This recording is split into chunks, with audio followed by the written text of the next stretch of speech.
ஓம் சாந்தி. Master திரிகாலதர்ஷி பவ. நினைவின் பலத்தின் மூலம் தன்னுடைய மற்றும் மற்றவர்களின் சிரேஷ்ட புருஷார்த்தத்தின் சூட்சும நிலையை அறியக்கூடிய மாஸ்டர் திரிகாலதர்ஷி ஆகுங்கள்.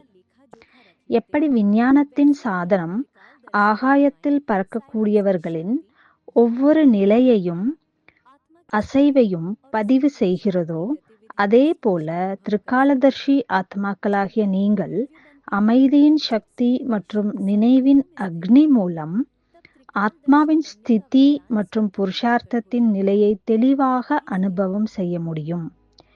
எப்பொழுது புத்தி திவ்யமாகவும் ஸ்மிருதி சுத்த சங்கல்பங்களில் நிலைத்து இருக்கிறதோ, அப்போது திரிகாலதர்ஷி ஆவதற்கான வரதானம் தானாகவே வெளிப்படும். மேலும் அந்த ஸ்திதி தான் புது யோசனைகளுக்கு சாகார ரூபம் கொடுப்பதற்கு தூண்டுதலாக அமைகிறது. ஞாபகம் இருக்கட்டும், எங்கே சகயோகத்தின் பாவம் இருக்கிறதோ அங்கே அன்பின் பிரபாவம் தானாகவே இருக்கும். எனக்கு சேவைக்கான வாய்ப்பே கிடைக்கவில்லை என்று யாரும் ஒருபோதும் சொல்ல முடியாது. ஒருவேளை நன்றாக விளக்கம் தர தெரியவில்லை என்றாலும் மனதின் மூலம் வாயுமண்டலத்தில் சுகம் சாந்தியின் விருத்தியை கொடுங்கள்.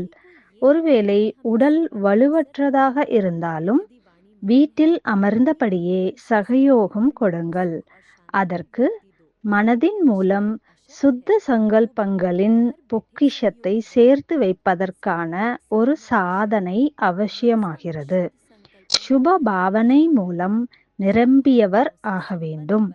நினைவின் சக்தி தான் 3 காலங்களின் இருளை கிழித்தெறிந்து ஆத்மாவிற்கு அதனுடைய சிரேஷ்ட கடமையை தெரியப்படுத்தும் தீபமாக இருக்கிறது. ஆகையால் மாஸ்டர் திரிகாலதர்ஷி ஆகுங்கள். ஓம் சாந்தி.